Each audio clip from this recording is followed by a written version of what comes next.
It just can't exist. Miko Peled has been a guest on our channel. He is an exceptional human being in terms of fighting as a ethnic Jewish person from the Middle East who has called out the hypocrisy from day one. In fact, he was a guest on our channel shortly after October 7th, and he kind of laid it out very effectively at that time. But what he did over the weekend was put together this very interesting takedown of Yitzhak Rabin.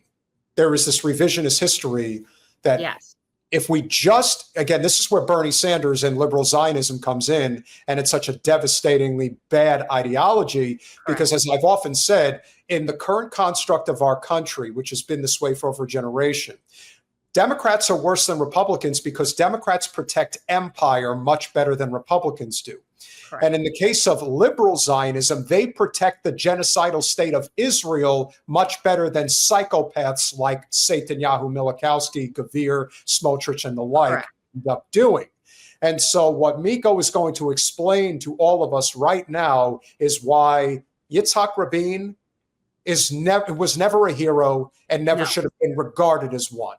Well, let's just give a little primer to that, because a lot of people might not really know who Yitzhak Rabin was or what that time frame was, but he was considered the peacemaker of the Israeli prime ministers. He was considered to be someone that was really trying to usher in peace and a two-state solution.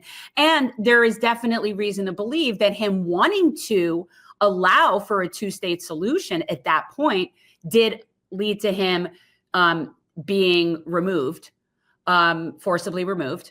And so that is part of it, but it is delusional to think that he was actually about peace and was actually on the right side of history. Again, it's that liberal Zionism concept. So in this particular story, Rabin would represent the Democrats and Netanyahu would represent the Republicans, and you're screwed either way.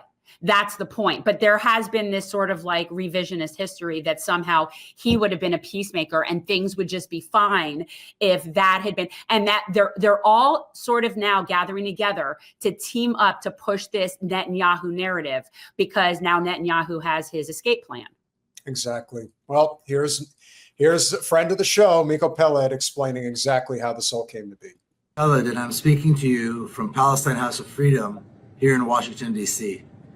Today is November the 4th, and this is the day people commemorate the assassination of the former Israeli Prime Minister Yitzhak Rabin. There has been a tendency to portray him as a martyr for peace, as a man who dedicated the second half of his life, or maybe the last portion of his life, to peace, and therefore he was assassinated. So it's time to set the record straight. Yitzhak Rabin was a war criminal. He rose up the ranks of the first of all, the Zionist terrorist militias, and then what became the Israeli army. He was a commander of great importance throughout the years, the first 3 decades of the existence of the Zionist state. And of course, he was the army chief of staff when Israel embarked on its assault against its neighbors in June of 1967. So right there, Miko is explaining how Yitzhak Rabin was involved in the massacre that was 1967. Yeah. Maybe exactly. He was involved in the USS Liberty attack. You never know. No hero. No, war criminal. Period. But after that, he continued to participate in very important positions within the state. And he was Minister of Defense, he was Prime Minister, and so forth. And once again, he participated in some of the worst actions that were perpetrated, the worst crimes that were perpetrated by the state against the Palestinian people. This included, by the way, not only in Palestine, but also in Lebanon. He commanded the siege and the bombing of Beirut during the Israeli invasion of Lebanon. So, why is it that people call him a man of peace? Well, it was the Oslo so-called peace accords that he signed as prime minister. And there was a sense that these accords were going to actually lead to peace. Can you explain the falsehood that is these Oslo Accords? Well, it's two-state solution. It's a two-state solution. It's never been real. The two-state solution was something that was created, the concept of it, by Zionists to basically manufacture consent to get the Zio state in the first place, with this dangling of, well, you'll have your state too. But it was never meant to be real. And the Zios always intended on going further like they're doing right now in pursuit of greater Israel. So they were never going to have there be a Palestinian state. That was never going to happen. So for the same reasons that liberal Zionism and this idea that Bernie puts out, like Israel still has a right to exist. No, it doesn't. It's fantasy land. But that is the same concept as what we're talking about. Anyone who is familiar with the Oslo Accords, anyone who actually read the Oslo Accords, realized very quickly that these accords had nothing to do with peace.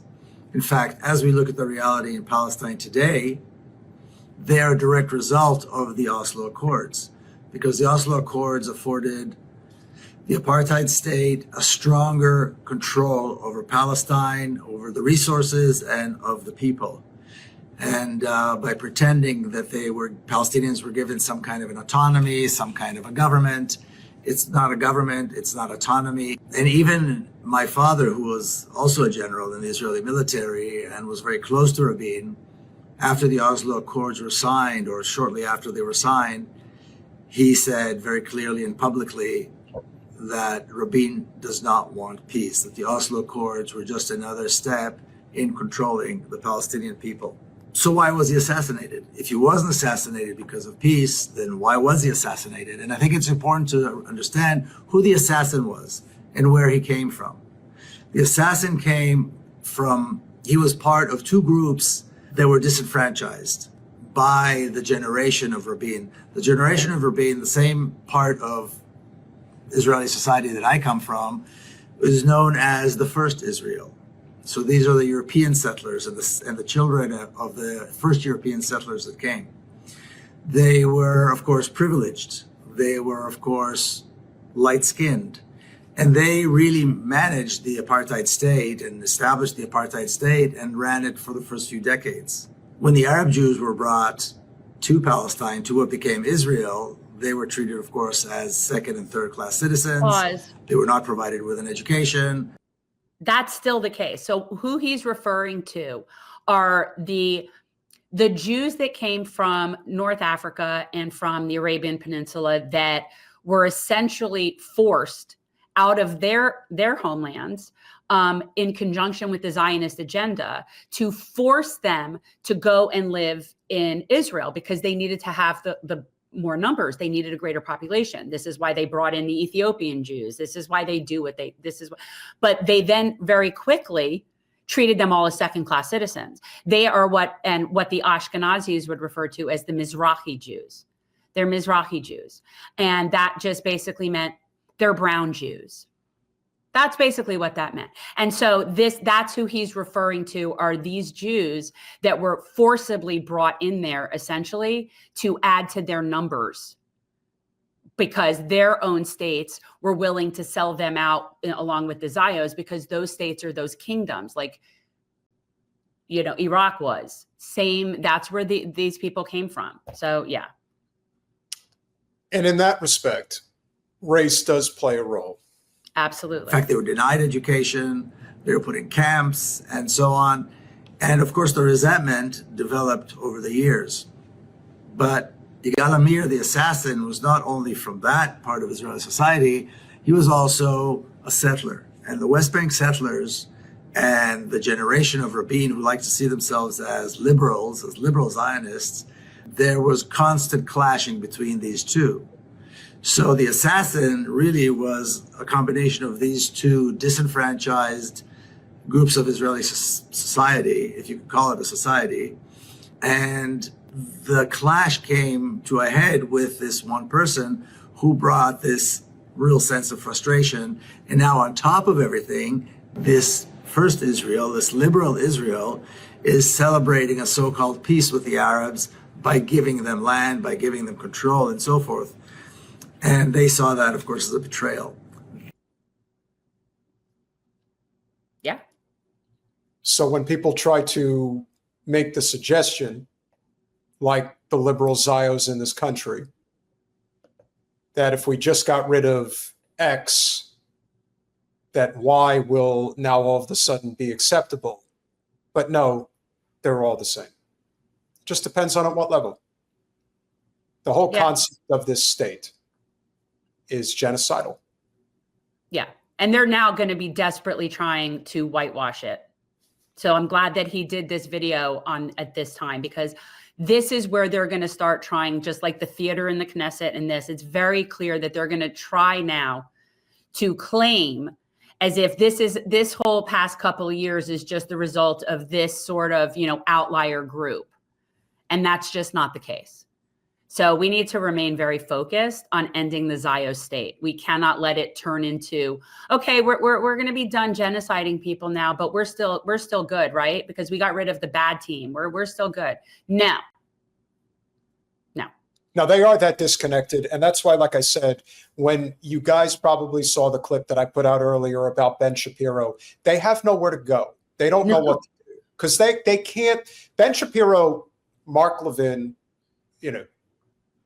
forget anyone that has celebrated the Zio state outright. To hell with all of them. But people like Ben Shapiro and Mark Levin, they can't reinvent themselves. Okay, but you said his name. You said his name. I'm sorry.